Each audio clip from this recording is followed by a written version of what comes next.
Donc on reprend, on est déjà un peu en retard. Je passe la parole directement sans trop tarder à Maëlys Dumas, qui est docteur en neurosciences de l'équipe PsyR2 de recherche qu'on a ici au Vignatier, qui va nous présenter la neuromodulation dans la dépression bipolaire. Merci. Donc bonjour à tous et à toutes. Je m'appelle... ok.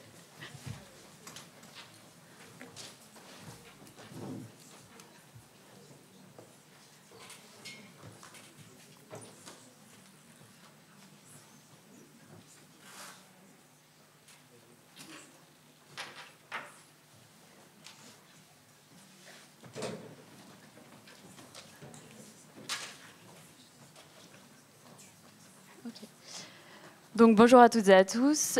Tout d'abord, merci aux membres du comité d'organisation de m'avoir permis d'intervenir aujourd'hui. Donc, je m'appelle Maëlys Dumas, je suis doctorante en neurosciences sous la direction du docteur Jérôme Brunelin et de la docteure Cécilia Neige au sein de l'équipe PsyR2, l'équipe de recherche. Aujourd'hui, je vais vous parler de la place de la neuromodulation dans la dépression bipolaire. Donc, je vais commencer par une introduction sur la neuromodulation. Ensuite, je vous présenterai ses principes généraux. Ensuite, je parlerai de son application dans la dépression. Et enfin, je vous présenterai une étude de recherche en cours qui s'appelle COBRA et qui est mon sujet de thèse.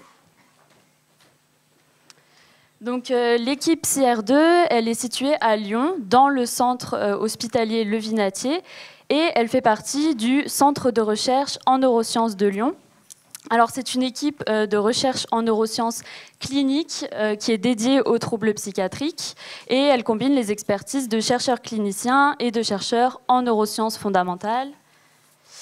Ça fait 20 ans que la neuromodulation non invasive, elle est pratiquée au sein de l'équipe avec deux impacts majeurs. Donc, les impacts, ce sont de développer ces thérapeutiques innovantes et d'identifier des biomarqueurs utiles pour la prévention et le traitement et l'évaluation de l'efficacité thérapeutique des techniques de psychiatrie.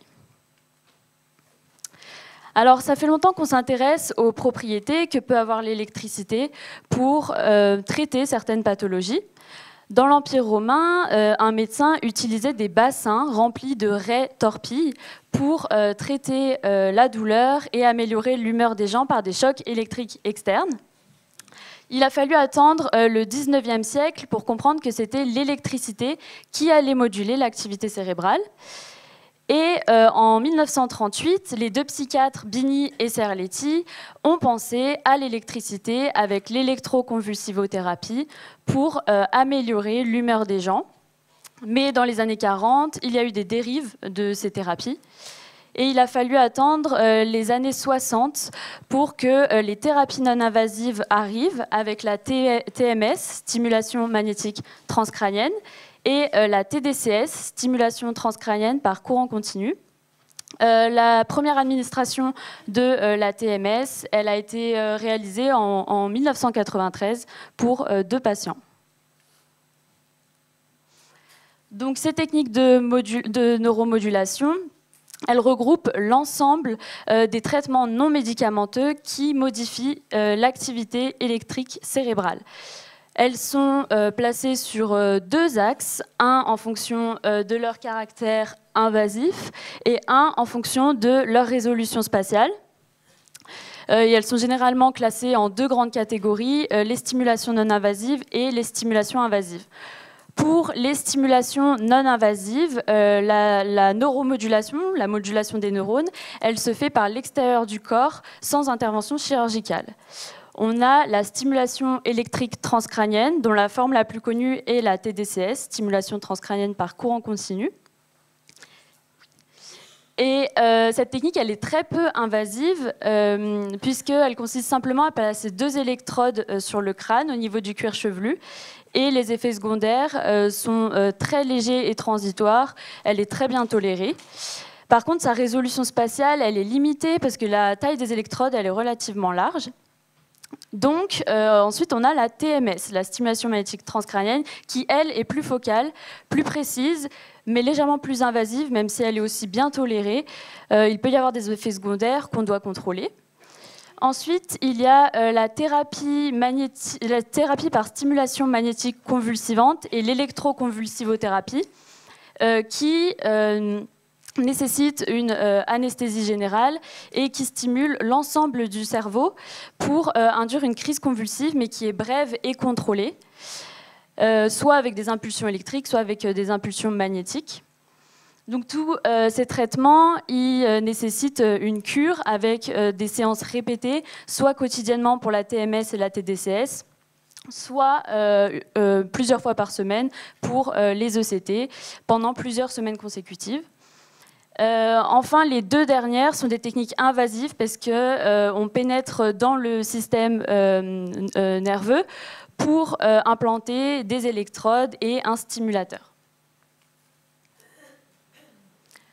Dans le cadre des troubles de l'humeur, le circuit du système de régulation émotionnelle, il est souvent dysfonctionnel. Donc l'objectif de ces techniques de neuromodulation, ça va être de venir cibler des régions de ce circuit pour réduire les déséquilibres, atténuer les symptômes et améliorer l'humeur.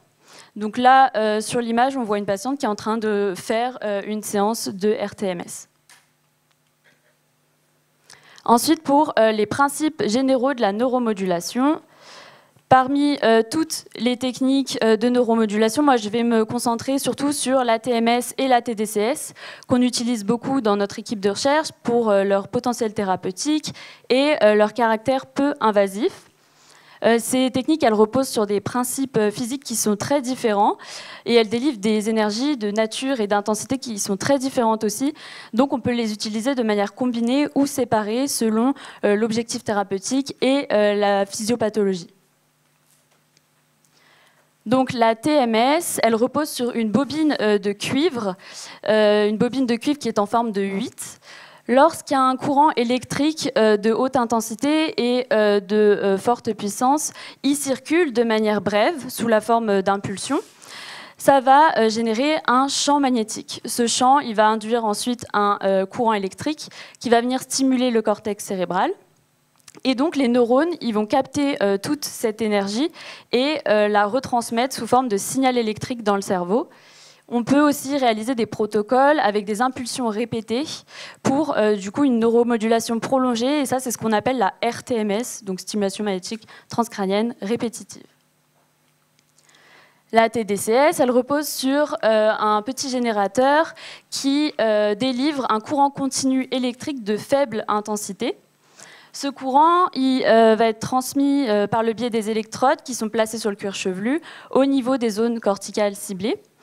Et là, pour le coup, il ne va pas y avoir de grand signal électrique important comme avec la TMS. Mais la TDCS, elle va rendre les neurones d'une population donnée entre les deux électrodes plus ou moins excitables ou réactifs.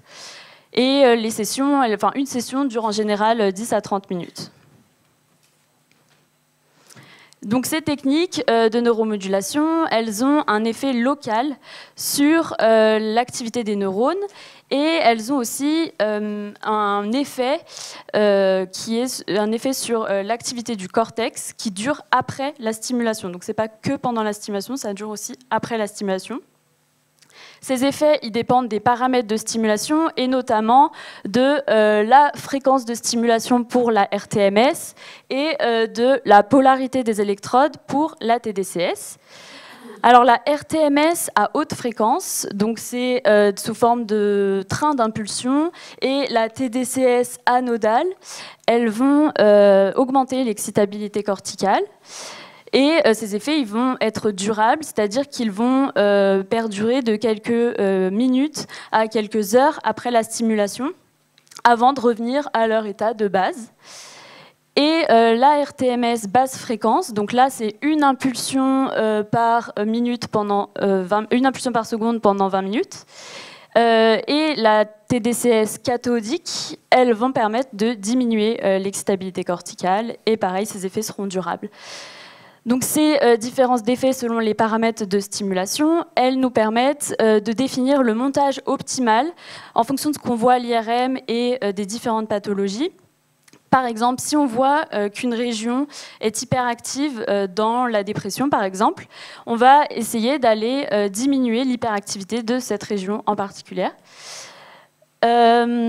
Ensuite, ces différences d'effets, selon les paramètres de stimulation, elles ne dépendent pas justement que de ces paramètres de stimulation, mais elles dépendent aussi des caractéristiques des individus, c'est-à-dire des variabilités interindividuelles, par exemple l'anatomie crânienne ou l'anatomie cérébrale. Ces effets, ils dépendent aussi des variabilités contextuelles, c'est-à-dire de l'état du cerveau au moment de la stimulation. Donc, si le cerveau est en état de repos ou s'il est en état d'activité pendant une tâche émotionnelle ou cognitive, par exemple. Ensuite, dans cette étude, des volontaires sains ont reçu une séance de stimulation par TDCS. Donc, l'anode, elle était placée sur le cortex ventrolatéral gauche et la cathode sur la région supraorbitale droite. La moitié a reçu une vraie stimulation et l'autre moitié a reçu une stimulation qui était placebo. Une IRM a été réalisée après la stimulation pour voir les effets de la stimulation sur l'activité cérébrale. C'est une mesure indirecte de l'activité cérébrale par l'IRM. On peut voir donc qu'il y a bien une augmentation de l'activité sous l'anode et une diminution sous la cathode. Mais ce qu'on observe surtout, c'est que cet effet, il ne se limite pas qu'aux régions qui sont sous les électrodes. En fait, on a un effet plus large sur la connectivité entre les régions cérébrales, notamment dans les régions frontales du réseau du mode par défaut. Donc ça, c'est le réseau qui est actif au repos. Et dans des régions plus distantes du réseau attentionnel. Donc ces effets, ça rend la TDCS particulièrement intéressante en psychiatrie parce qu'il ne va pas s'agir de stimuler une seule région des troubles de l'humeur, par exemple, mais bien d'agir sur un réseau complexe de plusieurs régions qui sont mal interconnectées dans les pathologies psychiatriques.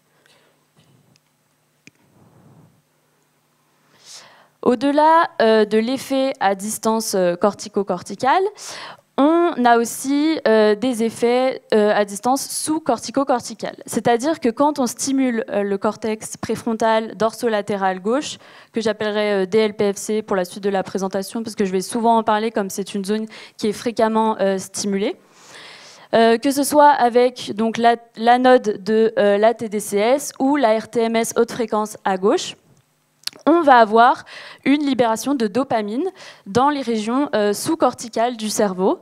Donc la dopamine qui est le neurotransmetteur clé du plaisir et de la motivation. On sait que ces effets, du coup, ça montre que avec ces techniques de stimulation, qui sont pourtant limitées à des régions superficielles du cerveau, on va quand même venir agir sur des boucles plus profondes de rétroaction qui sont sous-cortico-corticales. Et ça va permettre de moduler la transmission de la dopamine. Et on sait que cette transmission, elle est souvent altérée dans les pathologies psychiatriques. Et enfin, lorsque les individus sont soumis à un stress, on va avoir une augmentation du taux de cortisol salivaire. Le cortisol qui est l'hormone du stress. Mais si on applique une stimulation, encore une fois, sur le DLPFC gauche, une stimulation qui va être active, ça va atténuer significativement la libération du cortisol. Donc ça va l'atténuer par rapport à une stimulation placebo. Donc, ce qui montre que la stimulation, elle va bien réduire la réactivité au stress. Et ça pourrait nous permettre d'utiliser ces techniques comme traitement préventif en cas de rechute ou pour les personnes qui ont des symptômes d'hyperréactivité au stress, justement. Voilà, donc en résumé, les techniques de neuromodulation, elles modulent l'activité électrique locale, le réseau cérébral, la neurotransmission et l'effet du stress. Et donc, ceci présente un intérêt dans les pathologies psychiatriques où ces systèmes sont dysfonctionnels, et notamment dans la dépression. Donc cet intérêt, on le constate pour l'utilisation de la RTMS et de la TDCS dans la dépression, on le constate en regardant l'évolution croissante des publications de ces dernières années depuis 1993. On peut voir que, en fait, ces deux techniques, elles font encore partie du cadre de la recherche, mais leur efficacité, elle a déjà bien été démontrée à la base dans la dépression unipolaire, et il y a de plus en plus de preuves scientifiques pour son efficacité également dans la dépression bipolaire. Par contre, leur efficacité sur les autres symptômes, les autres phases du trouble bipolaire, elles ne sont pas encore certaines. Donc, elles nécessitent des recherches supplémentaires. Et on a une revue de MUTS de 2023 qui fait le point sur toute la littérature à ce sujet, sur la neuromodulation dans le trouble bipolaire. Alors, il y a des recommandations pour l'usage de la RTMS, l'usage thérapeutique de la RTMS, que ce soit dans les maladies neurologiques, parce que c'est aussi utilisé dans les maladies neurologiques, ou dans les maladies psychiatriques qui ont été publiées en 2014, et elles ont été mises à jour en 2021. Pour la TDCS, les recommandations sont plus récentes, elles datent de 2017, et elles ont été mises à jour en 2021. Donc ces recommandations, elles ont pour but d'établir des niveaux de preuve pour chaque indication afin de classer les études et de guider l'utilisation de toutes ces techniques. Il y a 3 niveaux de recommandation. Le rang A, donc c'est une efficacité ou une inefficacité. Le rang B, c'est une efficacité probable ou une inefficacité probable. Et le rang C, c'est une efficacité possible. Et ensuite, pas de recommandation. Donc pour avoir un niveau de recommandation de rang A, c'est le plus solide. Il faut avoir au moins une étude de classe 1. Et les études de classe 1, elles correspondent aux essais qui sont contrôlés et randomisés et qui sont très solides. Donc concernant l'application de la neuromodulation dans la dépression, en fait, c'est le modèle historique de l'utilisation de ces techniques dans la psychiatrie. Des études de neuroimagerie des années 90 ont montré que l'activité du DLPFC elle était déséquilibrée dans la dépression, avec une hypoactivité à gauche et une hyperactivité à droite. Les chercheurs, ils ont donc essayé 2 stratégies. Stimuler avec la haute fréquence du côté gauche pour augmenter l'activité, ou alors stimuler du côté droit avec la basse fréquence pour diminuer cette hyperactivité et rétablir l'équilibre afin de réduire les symptômes. Donc, selon la réponse thérapeutique aussi, on peut combiner ces protocoles, c'est-à-dire que s'il n'y a pas de réponse d'un côté, on peut essayer de l'autre, et on peut aussi les combiner en stimulant de façon séquentielle. Donc, dès les premières recommandations en 2014, ce qui a été le plus utilisé, c'est la RTMS sur le DLPFC gauche, considéré comme efficace. Et la stimulation basse fréquence sur le DLPFC droit, elle était considérée comme probablement efficace, et il n'y avait pas de recommandation pour la RTMS bilatérale.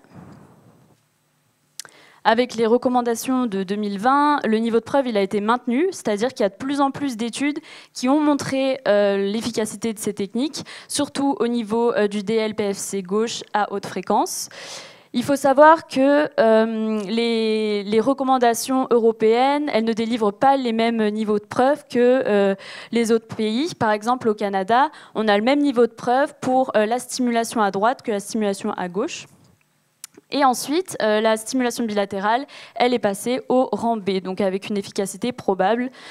Donc son efficacité a été renforcée au fil du temps avec les recommandations et les études supplémentaires.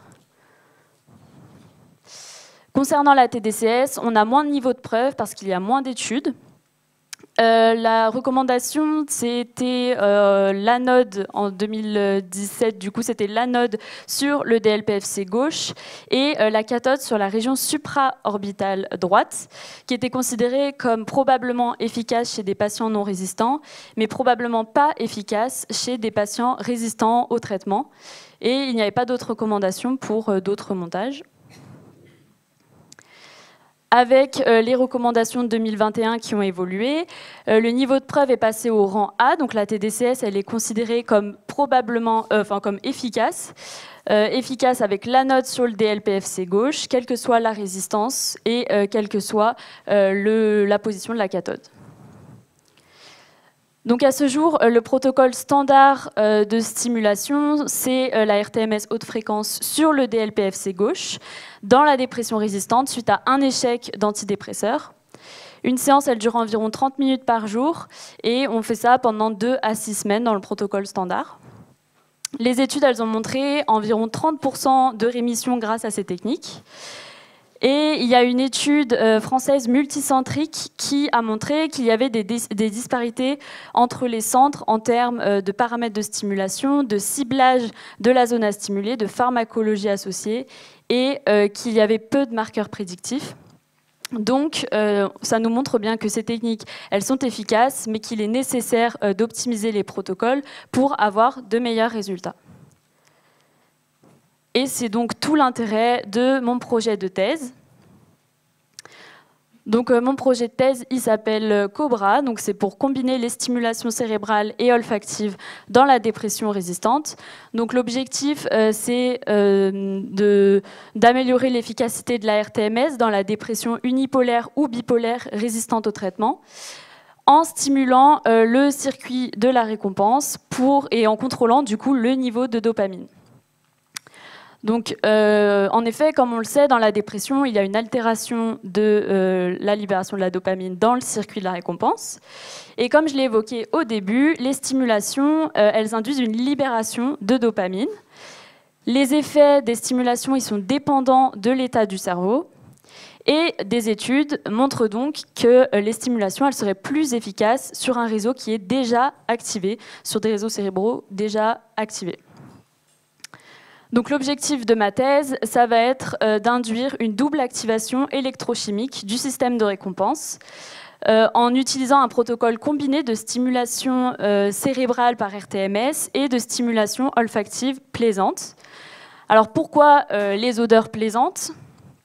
C'est parce que ce sens, donc l'olfaction, il a un lien neuroanatomique très fort avec le circuit de la récompense, et aussi parce qu'une étude du Centre de recherche en neurosciences de Lyon avec laquelle on collabore, qui est spécialisée en olfaction, a montré que l'exposition à des odeurs plaisantes augmentait la libération de dopamine dans le circuit de la récompense chez la souris, et ces effets ne sont pas retrouvés avec les odeurs déplaisantes, donc c'est vraiment spécifique aux odeurs plaisantes. Et aussi, d'autres études chez l'homme montrent que les stimulations sensorielles en général, elles vont agir sur ce circuit et l'activer. Donc là, pour vous résumer le projet un peu plus concret, enfin de manière concrète, je vais vous mettre une petite vidéo. Hop.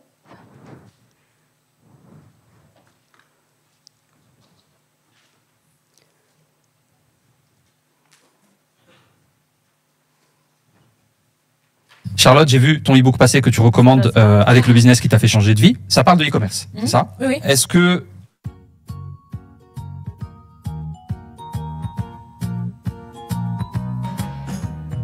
C'est quoi l'étude COBRA ? COBRA est une étude qui vise à proposer un traitement innovant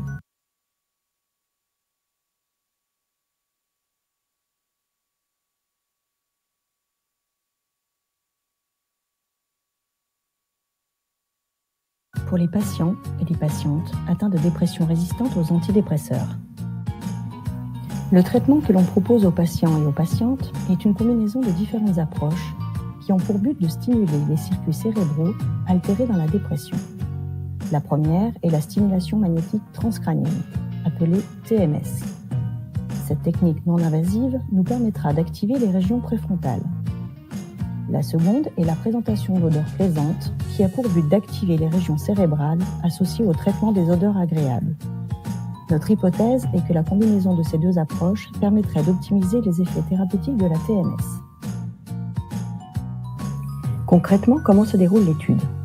Tout commence lors d'un entretien avec un ou une psychiatre qui propose l'étude aux patients et patientes si cela lui semble approprié et vérifie les critères d'inclusion et de non-inclusion. Si tout correspond, les volontaires sont redirigés vers l'équipe de recherche.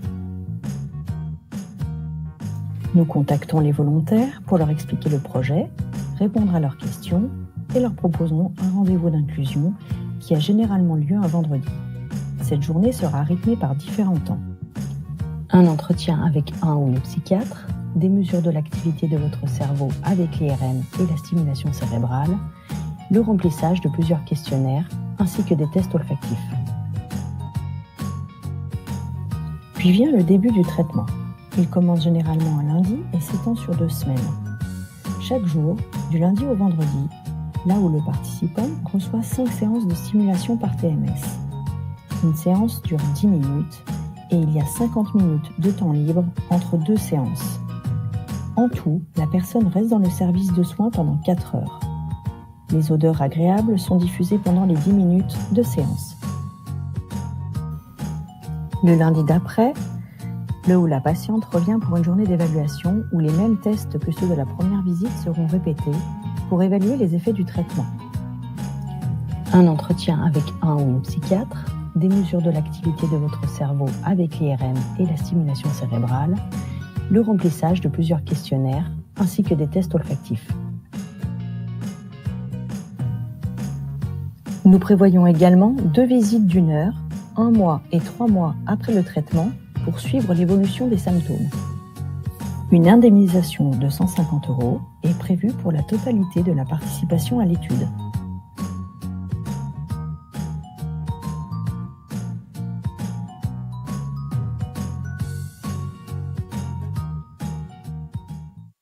Parce qu'en business, tu as des raisons de vivre, alors que quand tu voyages en éco, tu as surtout des raisons de crever.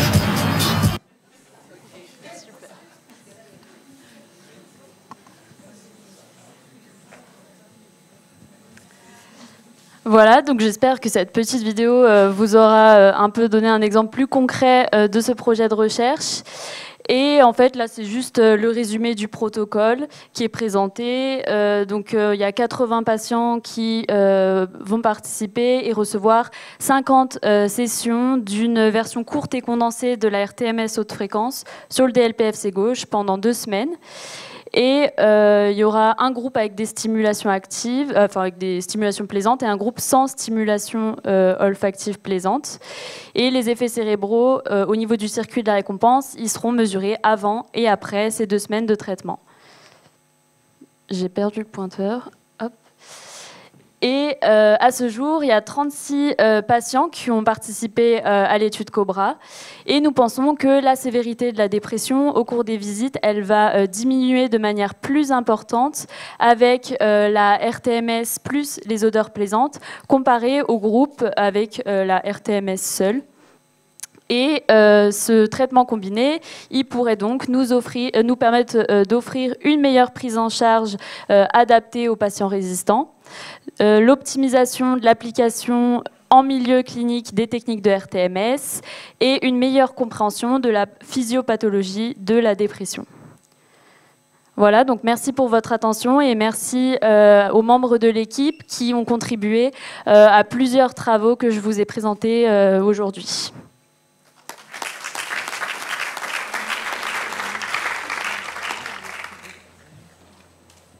Merci beaucoup.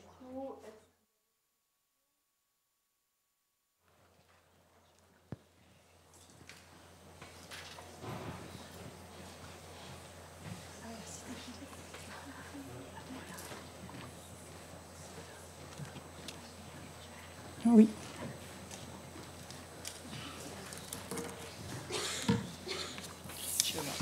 Bonjour.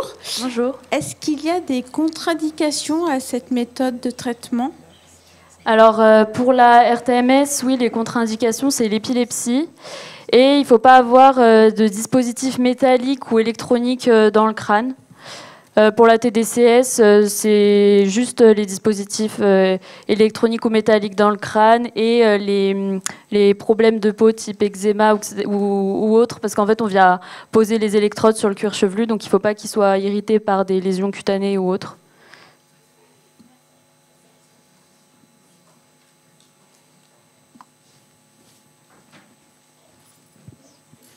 Oui, j'avais une question sur les éventuels effets délétères sur la mémoire de la neuromodulation, parce que vous ne l'avez pas du tout évoqué, et pourtant c'est une réalité. Alors pour la neuromodulation non invasive, donc la TMS et la TDCS que je vous ai présentées, il n'y a pas d'effet délétère sur la mémoire. Les seuls effets secondaires possibles, c'est de la fatigue, des douleurs, des maux de tête parfois, qui passent généralement au bout de quelques heures après la séance. Et on peut avoir aussi des petites douleurs musculaires. En fait, quand on applique la stimulation sur le cortex préfrontal, parfois s'il y a des petits nerfs qui passent à ce niveau-là, ça peut faire des petites contractions au niveau du visage, mais qui sont indolores.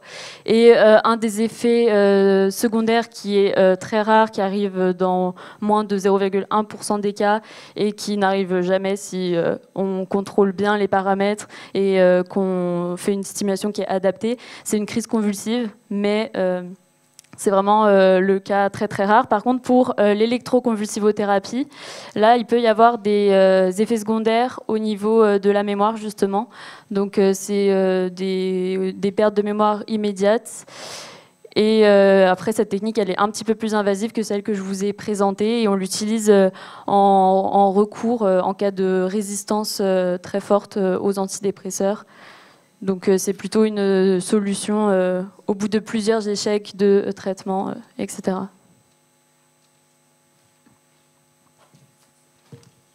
Dernière question peut-être.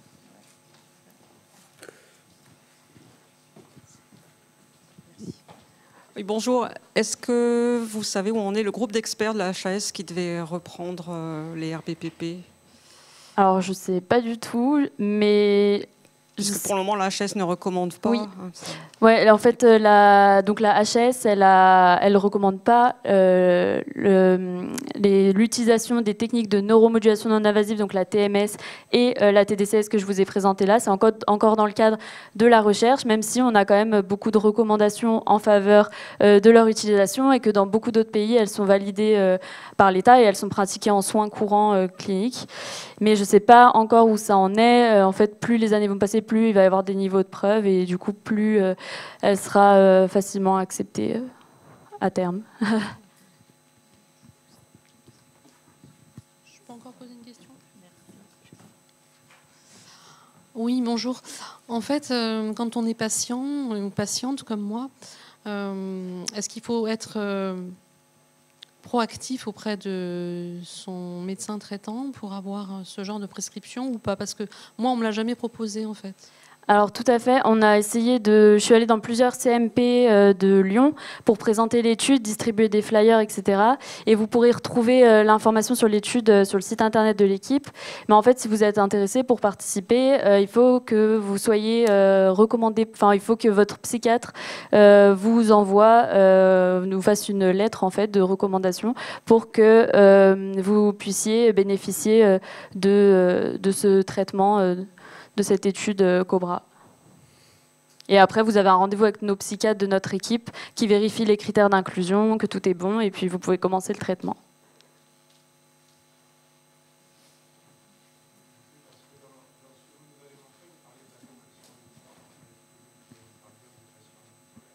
Oui.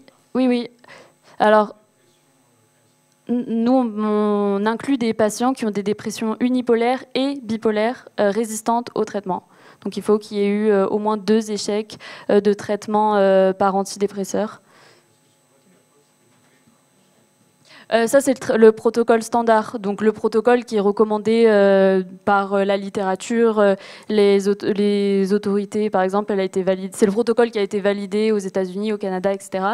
Et nous, pour notre protocole à nous, du coup, on prend 2 échecs de traitement antidépresseur. Merci. Merci beaucoup pour cette présentation. Et sans tarder, je présente Dr Martin Blais du centre Adipsy de Lyon, qui va nous parler aujourd'hui de troubles de performance.